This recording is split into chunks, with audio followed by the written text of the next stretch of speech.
ದಿವಸದಲ್ಲಿ ಯಾರು ರೈಡ್ ಮಾಡುದಿಲ್ಲ. ಅವನಿಗೆ ಹೆಗ್ಗಣದಾಗ ಮಾಡಿದ್ದು ನಾವು.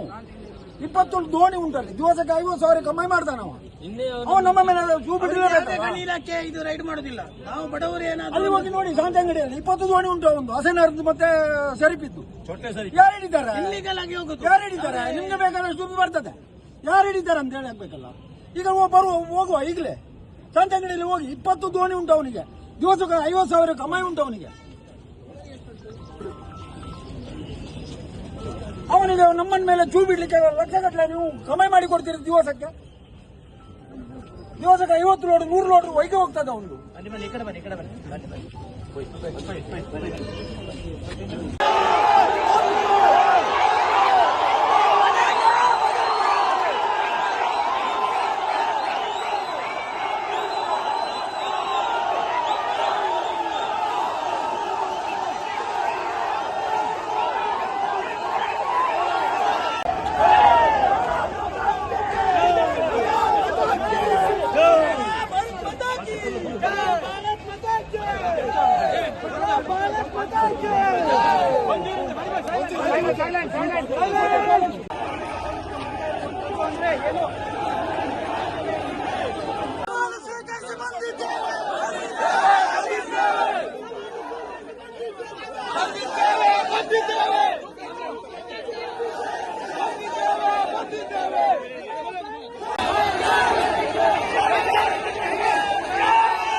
ಸೆಕ್ಯೂರಿಟಿ ನಮ್ಗೆ ಅಲ್ಲಿ ಇದೆಲ್ಲ ಕಾಣುದಿಲ್ಲ.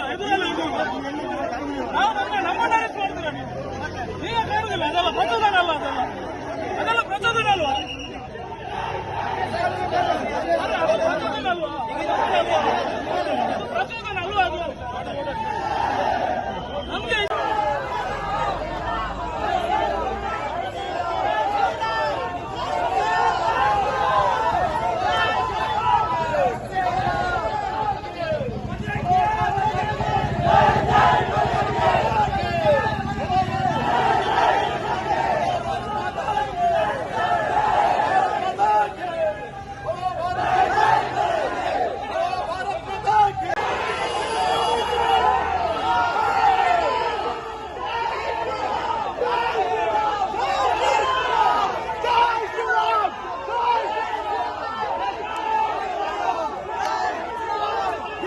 ನೋಡಿ, ಮಂಡ್ಯದ ಪೊಲೀಸರಿಗೆ ನಾನು ಅಲ್ಲಿಯ ಹಿಂದೂಗಳಿಗೆ ಯಾರು ಅನ್ಯಾಯ ಆಗಿದೆ ಅಂತ ಮನೆಯವರಿಗೆ ನಾವು ಸಾಂತ್ವನ ಹೇಳಲಿಕ್ಕೆ ನಾನು ಮಂಡ್ಯಕ್ಕೆ ಹೋಗಿದ್ದೆ. ಅಲ್ಲಿ ಕೂಡ ನಮ್ಮನ್ನು ಬಂಧಿಸುವಂತ ಪ್ರಯತ್ನವನ್ನು ಮಾಡಿದ್ದಾರೆ. ಇವತ್ತು ಇಲ್ಲಿ ಕೂಡ ನಮ್ಮನ್ನು ಪೊಲೀಸರು ತಡೆಯುವಂತ ಪ್ರಯತ್ನ ಮಾಡಿದ್ದಾರೆ. ಸರ್ಕಾರ ಮುಸಲ್ಮಾನರಿಗೆ ಒಂದು ನ್ಯಾಯ, ಹಿಂದೂಗಳಿಗೆ ಒಂದು ನ್ಯಾಯದ ರೀತಿಯಲ್ಲಿ ಇವತ್ತು ಸರ್ಕಾರ ವರ್ತನೆ ಮಾಡ್ತಾ ಇದೆ. ಸಿದ್ದರಾಮಯ್ಯನ ಸರ್ಕಾರಕ್ಕೆ ನಾವು ಧಿಕ್ಕಾರಕ್ಕೆ ಹೋಗ್ತೀವಿ.